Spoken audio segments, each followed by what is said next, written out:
Olá, oncoseguidores! Estamos aqui para mais um episódio do Em Casa, podcast de oncologia da Casa Azul. E é um prazer estar aqui com vocês para a gente trazer informação de qualidade sobre câncer. Estou aqui a convite do Dr. Grey Portela, apresentador oficial desse canal, e eu sou Leciane Lima, jornalista e sobrevivente de câncer e co-apresentadora, trazendo informação de qualidade para você. Vou passar a bola para o meu parceiro, Dr. Grey Portela, que vai contar para a gente quem é a nossa convidada especial de hoje. Olá a todos, sejam bem-vindos. Meu nome é Grey Portela, sou médico oncologista, eu sou diretor do Instituto de Oncologia de Petrolina e cofundador da Casa Azul. Bem-vindos ao nosso canal, nosso podcast com função informativa sobre o câncer e de divulgação da Casa Azul. Leciane, a gente tem um programa hoje muito especial por dois motivos. Primeiro motivo, houve um tempo, para quem não sabe, que eu inventei de ser professor universitário. E fui professor da Univasf do curso de Medicina. E eu tive a honra de conhecer pessoas maravilhosas, né, que hoje são médicos e destacam em todo o Vale de São Francisco. E hoje nós temos a honra de ter a nossa primeira ex-aluna, minha ex-aluna, que é uma honra, e agora minha colega estão aqui comigo. Então, a nossa primeira aluna está vindo aqui hoje, com muita alegria, com muita honra. Eu juro por Deus, eu estou aqui um pouco emocionado, que era uma pessoa maravilhosa, e eu fico muito feliz com a trajetória dela. Nós estamos hoje recebendo a doutora Ana Carolina Lima, médica formada pela Univasf em Petrolina e radioterapeuta formada, residência no ICC em Fortaleza, Ceará. Seja bem-vinda, doutora Ana Carolina. Muito obrigada. É um prazer imenso estar aqui e uma honra ser convidada, né? Eu já acompanho um pouco do podcast e me sinto realmente muito realizada, muito feliz. E falando da universidade, né? Foi um contato muito importante, com toda certeza. A participação do senhor, né? Que eu sempre vou falar como senhor, que para mim sempre vai ser meu professor. A presença do senhor na vida da gente, né, na nossa vida acadêmica, com certeza teve uma grande influência. Eu que fico feliz, né? E a gente tem aqui a honra de ter doutora Ana Carolina, para mim sempre vai ser minha eterna Carol, né? Desde a época que eu fui professor dela. E eu queria lembrar que daqui a 5, 10 anos, 20 anos, doutora Carol sempre será lembrada nos anais de medicina do Vale de São Francisco, porque a doutora Carol foi nossa primeira radioterapeuta. Olha que honra! A primeira radioterapeuta do Vale de São Francisco. E hoje a gente vai discutir um pouquinho sobre isso, né? Carol, o que é radioterapia? Então, a radioterapia é um tratamento, né? Muita gente confunde radioterapia com radiologia. Então, radiologia é a imagem que a gente utiliza para diagnóstico. E a radioterapia é um tratamento que utiliza radiações ionizantes. Essas radiações, elas são direcionadas para o local que a gente quer tratar e a gente faz de uma forma com que tente proteger também os órgãos que estão próximos. E quando começou esse tratamento de radioterapia para as pessoas que são acometidas pelo câncer? Então, a radioterapia, como eu falei, como são radiações ionizantes, ela vem de uso do raio-x. Então, desde a época que os raios-x foram utilizados, foi se observando que algumas alterações, algumas doenças, elas começavam a regredir quando recebiam esse tipo de radiação. Então, aos poucos, foi se percebendo isso e utilizando para o tratamento de radioterapia, que não é só para tratamento oncológico, também era utilizado para alguns tratamentos benignos, como até hoje é utilizado, mas hoje principalmente para tratamentos oncológicos, mas a partir dos raios-x. Carol, então a gente pode dizer que a radioterapia surgiu junto com o raio-x, é isso? Conhecimento dos raios-x e a utilização dele, né, na imagem e depois na terapia. Então, Carol, a gente pode dizer que a radioterapia surgiu com a radiologia? praticamente juntas, né? E que ano, mais ou menos? Em torno dos anos de 1900. Então, já faz bastante tempo, né, Licélia? Muito Já. tempo, né? Doutora Carol, como eu disse aqui, eu sou sobrevivente de câncer, né? Eu recebi o meu diagnóstico lá em 2018. Eu fiz a quimioterapia aqui em Petrolina, na clínica de Dr. Grey, mas a radioterapia eu precisei fazer fora. Então, isso é ruim para o paciente quando você precisa sair de casa para fazer um tratamento fora. Hoje, aqui no Vale do São Francisco, a gente já tem o serviço de radioterapia e onde funciona? Certo. A partir de 2022, entre 2022 e 2023, nós começamos o serviço de radioterapia em Juazeiro da Bahia, que é um local que abrange, na verdade, a rede PEBA, né? Então, são pacientes que são tratados em Pernambuco e na Bahia. A radioterapia, apesar de ter esse tempo já, né, de descoberta, ela tem um pouco de dificuldade de disseminação, porque digamos assim, de uma forma simples, uma aparelhagem de um custo elevado para um país como o nosso, né? E hoje, inclusive, assim, o principal objetivo é trazer a radioterapia de uma forma homogênea para os pacientes do SUS, principalmente. Então, lá no Hospital Regional, a gente já iniciou os tratamentos, assim, e eu me sinto muito feliz de participar da implementação do serviço. Eu tive a ajuda de pessoas muito importantes para mim, né? Tive a ajuda de uma pessoa muito importante, né? Foi meu preceptor de física médica. Meus preceptores da radioterapia são pessoas muito importantes para mim até hoje. E, assim, foi um trabalho conjunto, foi um trabalho difícil, mas a gente conseguiu implementar aqui no Vale do São Francisco. Na verdade, um trabalho histórico, né? Histórico, porque a gente sabe a importância da radioterapia para os pacientes oncológicos como um todo, não só para os pacientes com câncer de mama, e a gente fica muito feliz de ter uma pessoa do nível da doutora Carol aqui na nossa região, que, claro que não foi só Carol, a gente tem que lembrar que foi um grupo de pessoas juntas, uma equipe magnífica, mas que conseguiram trazer, né, Carol, que é mais importante. Nós temos agora radioterapia no Vale de São Francisco. Isso, e assim, eu preciso salientar também o trabalho da equipe de enfermagem, da oncologia, do Hospital Regional.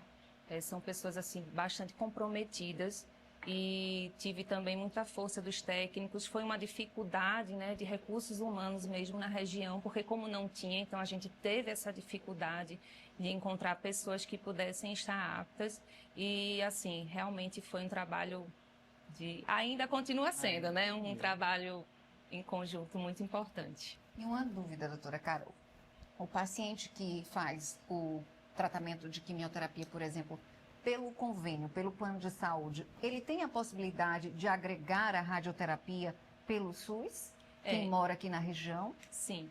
Como a gente entende, né, o SUS, ele é para todas as pessoas, né? Então, independente da pessoa ter um plano de saúde complementar ou não, ela tem acesso, sim. O que acontece é que elas seguem uma única fila. Então, assim, mesmo que ela tenha um plano de saúde complementar, eles vão entrar por uma fila igual para poder ter acesso à radioterapia pelo SUS. Ô, Carol, uma dúvida que eu tenho. A gente sabe essa ligação da radioterapia com a radiologia, mas assim, como foi o início? Como é que a radioterapia entrou na medicina? Como foram os primórdios da radioterapia na medicina? Então, como a gente entende que as alterações elas começaram a melhorar com a incidência da radioterapia, os estudos começaram a ser realizados e a gente também tem um evento muito importante que marcou a radioterapia, né, que é o evento da bomba de Hiroshima e Nagasaki, que nos mostrou várias alterações boas e ruins que a radioterapia poderia proporcionar. Isso foi, assim, um ponto fundamental para aprofundar a radioterapia no tratamento e nos efeitos colaterais que ela pode causar. Seguindo a nossa trajetória aqui, que nós iniciamos essa temporada falando sobre câncer de mama, né, doutor Grey? Como é que age a radioterapia para as mulheres em tratamento de câncer de mama? Certo. A radioterapia, ela vai atingir as células, né, em duas funções. A radiação ionizante, ela tem um efeito direto e o efeito indireto. O efeito indireto é o maior percentual desse efeito, né, e vão alcançar alterações no DNA celular.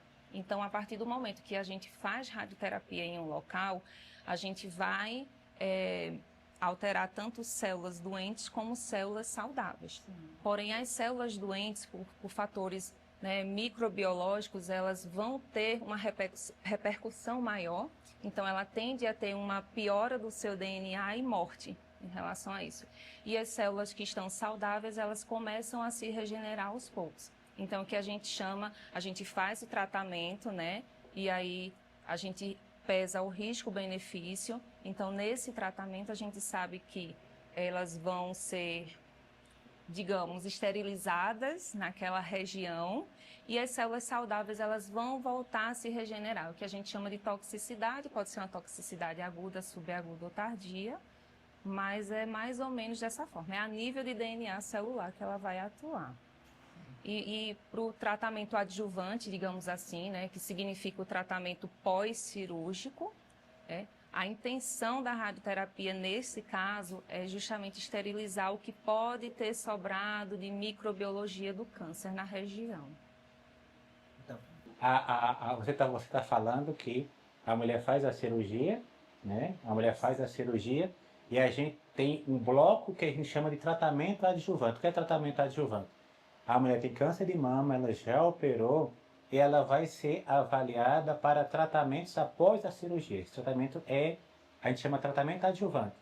E a radioterapia, na verdade, é uma grande proteção local, né? A gente vai, e assim, cara, como radioterapeuta, ele seleciona as mulheres que já fizeram cirurgia, que tem indicação de... Quem são as mulheres que operaram o câncer de mama, vão para o radioterapeuta passar em consulta. Quem são as mulheres que têm indicação de fazer radioterapia? Então, como a radioterapia é um procedimento local, para o câncer de mama, o que é que historicamente foi feito, né? A cirurgia para a mama era uma cirurgia muito agressiva, muito extensa, e começaram a pensar em uma forma de manter a mama e mantendo a eficácia e segurança do tratamento. Então, quando a radioterapia começou a entrar no tratamento da mama, foi justamente no momento em que havia a preservação desse órgão. Então, os tumores, geralmente iniciais, né, o que a gente chama de inicial é pelo tamanho, a gente faz uma classificação TNM, né, tamanho, presença de linfonodo doente ou não e presença de metástase ou não. Então, quando a gente faz essa classificação, a gente subdivide os tumores em tumores iniciais e tumores localmente avançados ou avançados. Os tumores iniciais, eles têm indicação de fazer realmente só a cirurgia segmentar, que seria ou segmentectomia ou quadrantectomia. E para que a eficácia desse tratamento se compare àquela mastectomia, aquela retirada toda da mama, a gente adiciona a radioterapia, né? E as pacientes que têm uma doença mais avançada e que precisam fazer mastectomia, essas pacientes, elas vão entrar na classificação de risco. Então, se tiver uma margem positiva que não dá para fazer uma nova cirurgia, se a paciente tinha linfonodos, muitos linfonodos acometidos, então a gente também tem indicação de fazer a radioterapia. Então, geralmente a radioterapia ela fica por último nesses casos. A paciente é submetida a cirurgia e quimioterapia, né? Vai depender. Quem vai ser primeiro vai depender dessa classificação. E depois, no anátomo patológico, que é aquele resultado final, vai ser dito: olha, a paciente tem realmente fatores de risco e tem necessidade de fazer radioterapia para que o tratamento seja mais seguro e eficaz. Perfeito. Doutora Carol, quando o doutor Grey pensou nesse canal, no Em Casa Podcast, ele pensou em levar informação não só para os pacientes, mas também para os amigos, para a família. Então, de forma prática, como que funciona o tratamento da radioterapia para quem está em casa entender? De repente, eu vou acompanhar uma amiga, sei que ela vai passar pela radioterapia, mas como é que funciona a radioterapia? É importante essa pergunta porque ainda existem muitos estigmas, né? Quando a gente fala de radioterapia, principalmente porque não é, de fato, assim, um tratamento muito conhecido. Então, a paciente, ela passa pela primeira consulta, né? Ela vai passar pela indicação da radioterapia. E hoje, a grande maioria dos tratamentos é feito a partir de uma tomografia. Então, a gente faz uma tomografia. Essa tomografia tem que ser feita com o técnico da radioterapia, com todos os acessórios do posicionamento da paciente. E é nesse momento que a gente vai desenhar tudo que a gente vai tratar e o que a gente também não vai tratar, mas tem que proteger, como coração, medula, esôfago, pulmão. A partir desse desenho, é como se, eu falo muito para os pacientes assim, esse desenho da tomografia, ele é a minha foto, ele é a minha referência. Então, todo dia a paciente tem que estar naquela posiçãozinha para tratar, que é o que a gente chama de reprodutibilidade. Ela tem que estar daquele jeito todos os dias. Então, vai variar o tempo de tratamento, né? Se a paciente ainda tem a mama ou se tirou toda a mama, né? Isso também é uma dúvida, porque eles ficam, mas... minha vizinha fez 19, eu vou fazer 15. Então, depende, né, da cirurgia que foi realizada. E alguns aparelhos com alta tecnologia conseguem até diminuir essa quantidade de frações. É por isso que precisa fazer aquelas marcações, né? Isso. E na minha época, como eu tive um câncer na tíbia, tinha uma almofada para posicionar a perna exatamente onde o raio ia pegar, não é isso? Isso. Não é assim? Quando a gente trata um membro, a gente precisa de alguma coisa que apoie de forma que hoje você pode estar assim, amanhã você pode estar assim. Então tem que ser um apoio que vai ser marcado e a pele também vai ser marcada. No caso do câncer de mama, como funciona? No caso do câncer de mama, a paciente fica com os braços elevados numa rampa levemente inclinada e as marcações também são feitas ou na parede torácica ou na própria mama. A paciente faz a cirurgia, vem para fazer a radioterapia. Agora você falou que a radioterapia vai atingir a região da cirurgia, mas tem vários órgãos. Então, eu queria que você falasse, tem algum efeito colateral essa radioterapia? Quando a gente faz essa tomografia, a gente consegue pintar ou delinear esses órgãos de risco e tudo é colocado em um programa.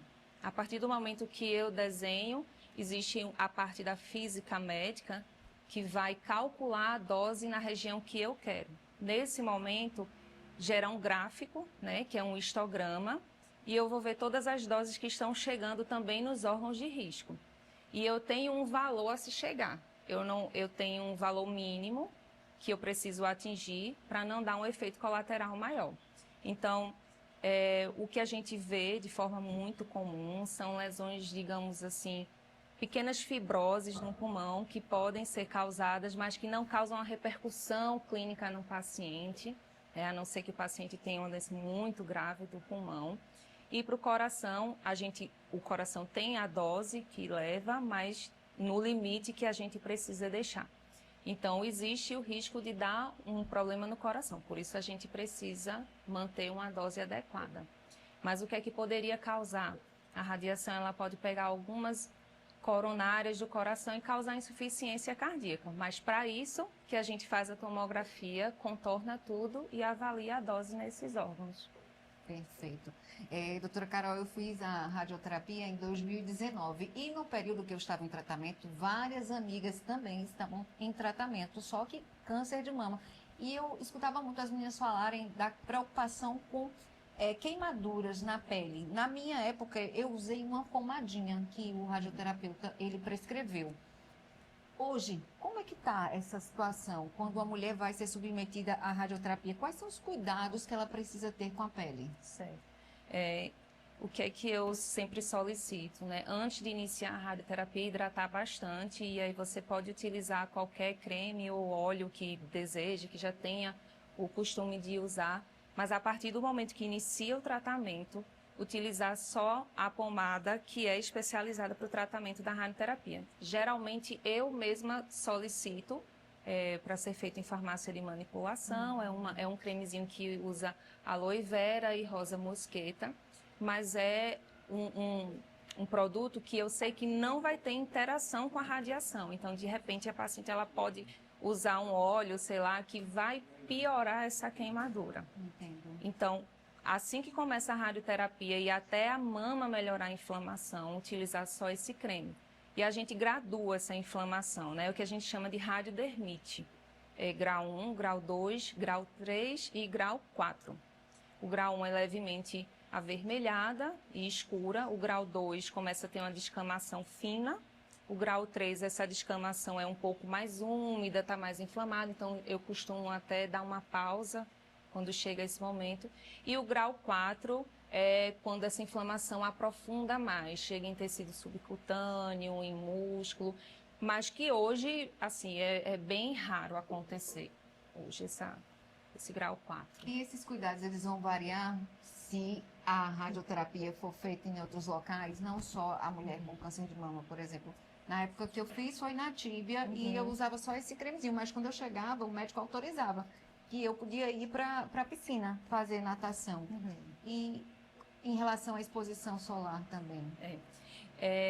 Existe uma diferença quando a gente trata a superfície do corpo, realmente a radiodermite é muito prevalente, ou se a gente trata órgãos mais internos, como a pelve. Então, eu não vou ter muita radiodermite.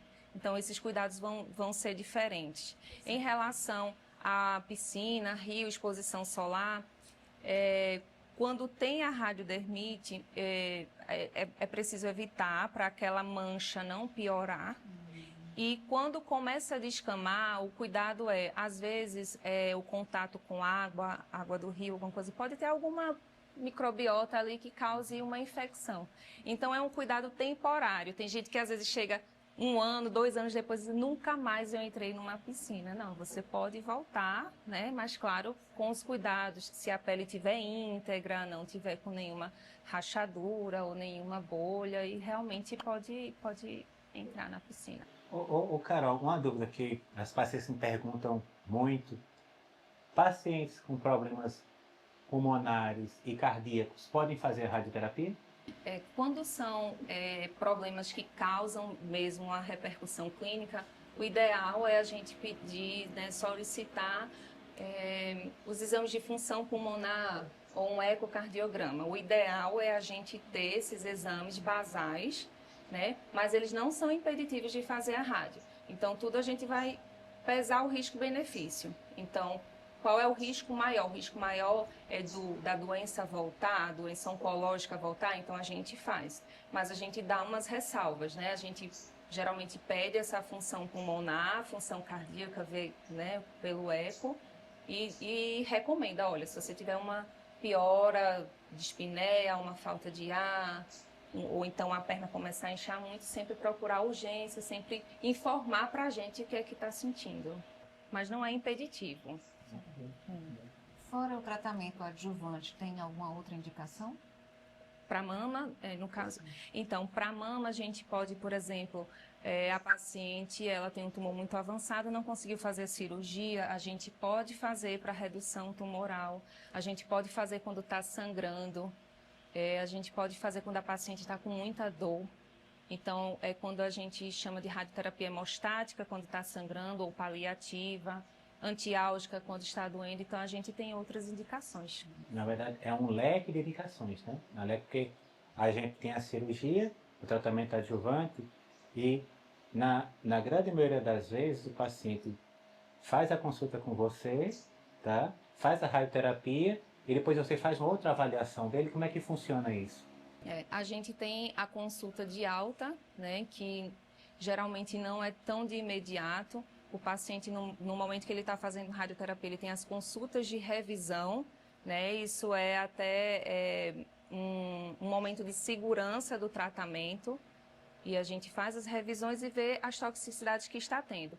Logo depois que acaba o tratamento, o paciente precisa passar pela consulta de alta.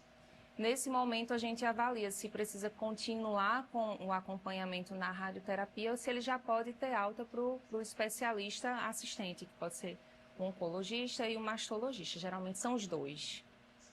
Doutora Carol, a senhora falou aí sobre radioterapia antiálgica. Explica pra gente o que significa esse termo. É quando a gente quer controlar a dor.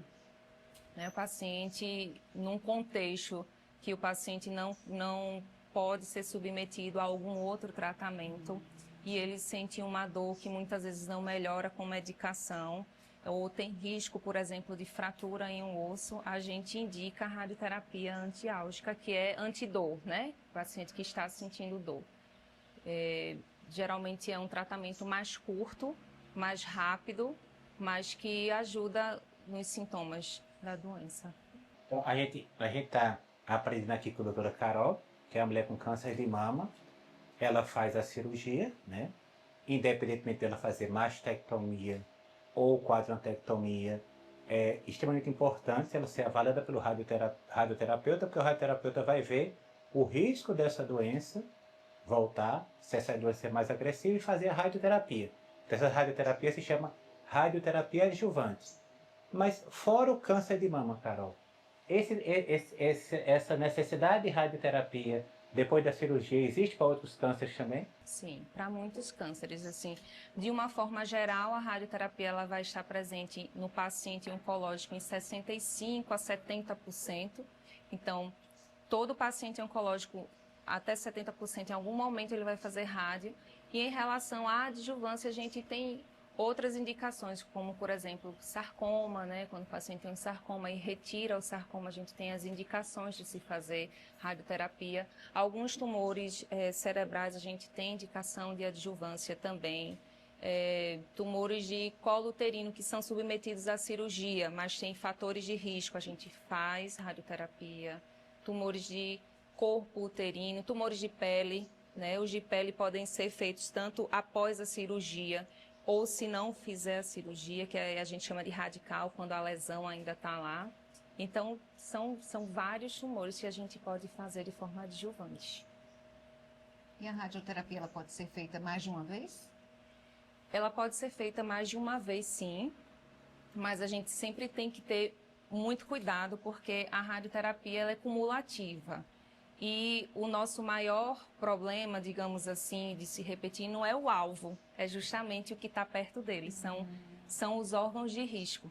Então, de preferência, assim, de uma forma geral, o ideal, se for necessário repetir, seria após 5 anos. Então, a gente sempre tem muita discussão em relação a isso, porque sempre fica naquela dúvida, é melhor fazer uma cirurgia numa doença que voltou ou a radioterapia. Então, tudo vai ter pró e contra, a gente vai balancear o risco-benefício.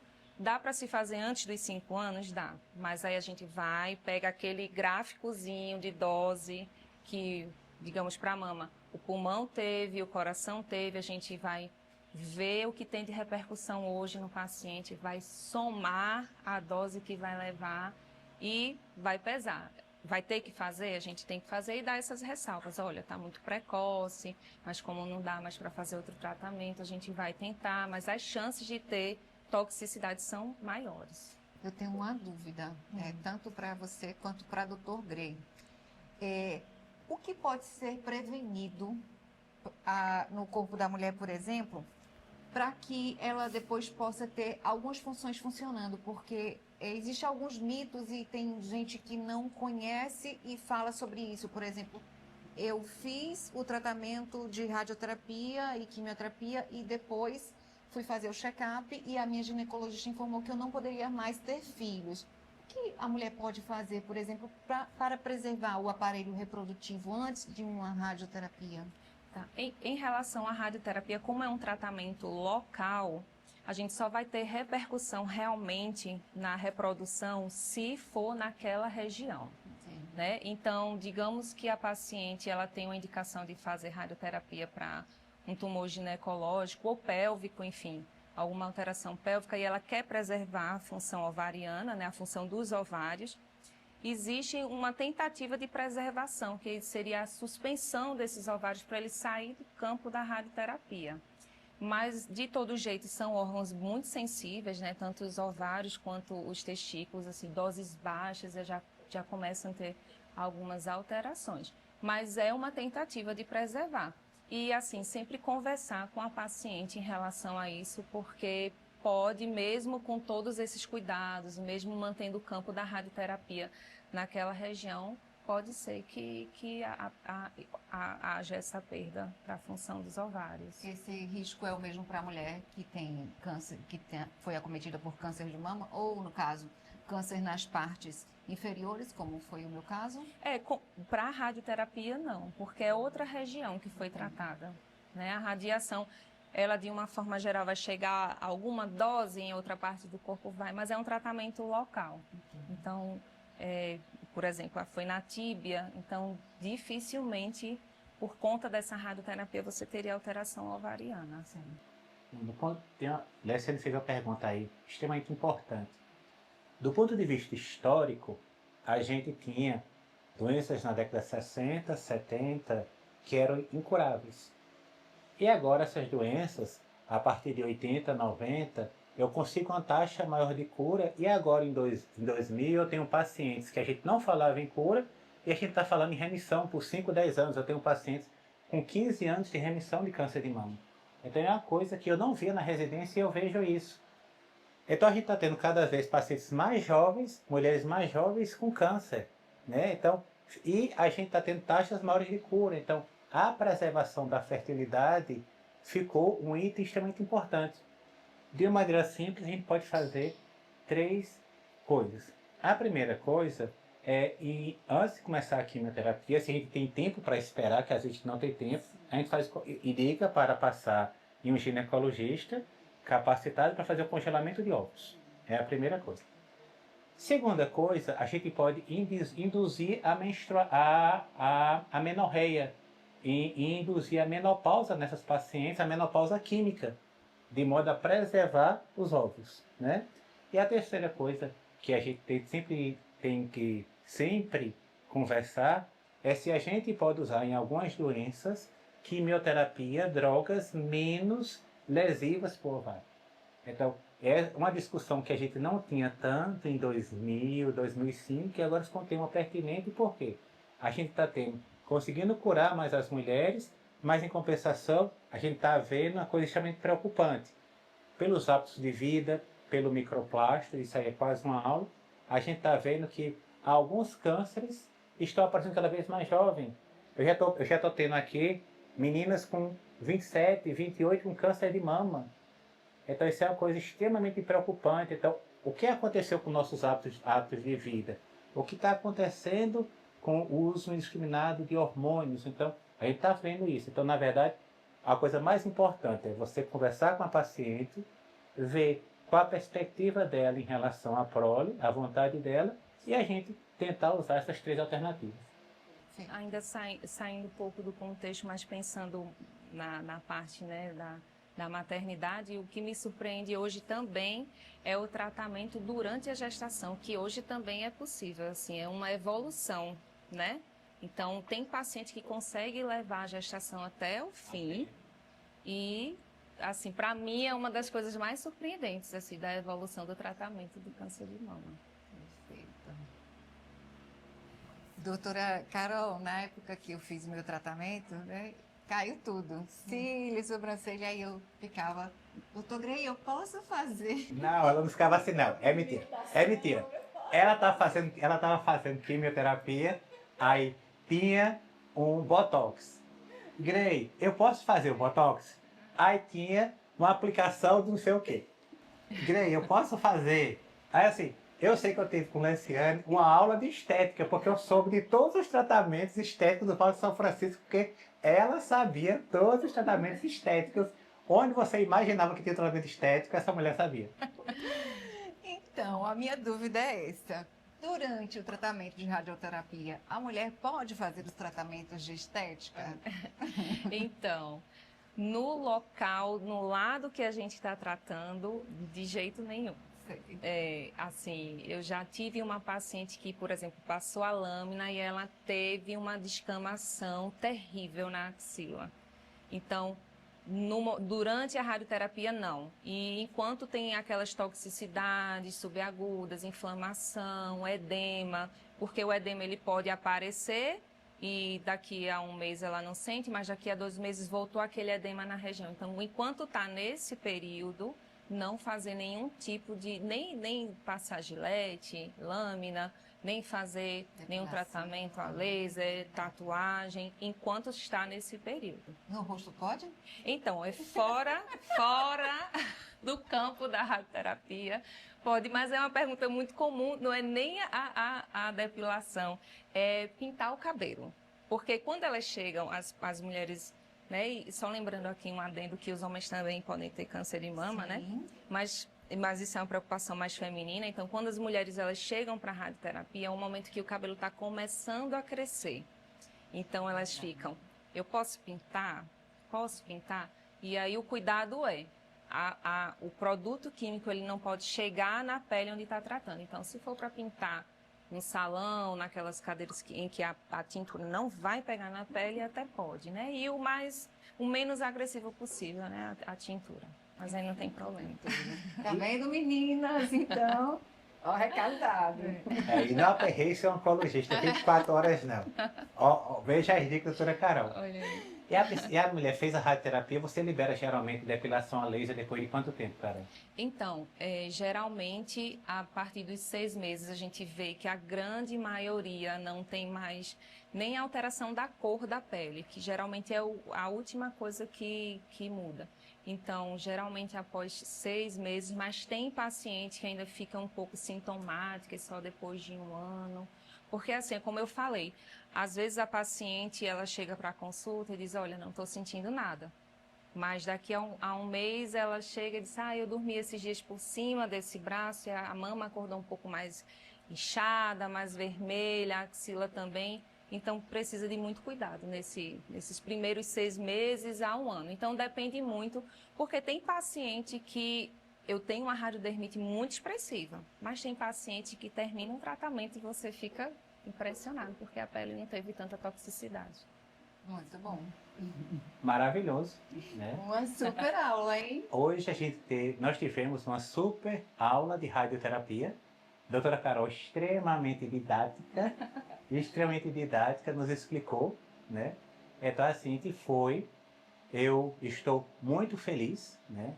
É uma honra ter doutora Carol, uma profissional maravilhosa, uma pessoa maravilhosa. Eu acho que Carol sempre foi uma pessoa muito doce, é uma pessoa muito querida por todo mundo, né? E assim, uma honra maravilhosa termos agora uma colega. Eu fui professor dela e agora uma colega nesse nível, né? Então eu fiquei muito feliz. Eu adorei Carol ter vindo aqui. E a gente tem que chamar ela as outras vezes para outras aulas aqui com a gente, né, Luciane? Com certeza, a aula foi muito produtiva, aprendemos muito. Obrigada. Eu acho que é importante a gente estar compartilhando esse tipo de informação. Assim como eu tenho essas dúvidas, eu tenho certeza que nós temos aqui muitas oncoseguidoras querendo saber aí dos detalhes, né? E é importante esse movimento que a gente tem feito aqui, doutora Carol. Então, a gente quer agradecer e pedir que você continue dentro desse movimento junto com a gente para que a gente possa levar a informação de qualidade para o máximo de pessoas possível. Eu que agradeço demais. Para mim é uma honra estar aqui. Assim, sou eternamente grata por todos os ensinamentos, por todas as conversas. Não é fácil estar nessa área. Acho que às vezes as pessoas não têm a ideia, né, da imensidão que é de sentimentos que também passam na cabeça da gente, na discussão. Às vezes a gente está envolvido com os assuntos dos pacientes e não é fácil estar nessa área, mas, por outro lado, é muito prazeroso quando a gente vê que está tudo dando certo, apesar de muitas vezes a gente não está naquele momento muito apegada com o paciente, porque às vezes o paciente tem um segmento maior com o oncologista ou com o mastologista, às vezes a gente não está tão próximo ali, mas é de uma gratidão muito grande, né? Ver tudo que a gente está conseguindo fazer aqui no Vale do São Francisco e, de fato, junto com pessoas que são muito comprometidas. Isso, para mim, é muito importante também. E Maravilhoso, maravilhoso. A gente só gostaria de agradecer e convidar a todos a seguir nosso canal e ajudar a divulgar a Casa Azul. Né? Exatamente. A gente pede você que assistiu o programa, o episódio, gostou e tem alguém que precisa dessa informação, compartilhe. Isso também vai ajudar muito a Casa Azul e todo esse canal de comunicação. Muito obrigada a todos. Obrigada.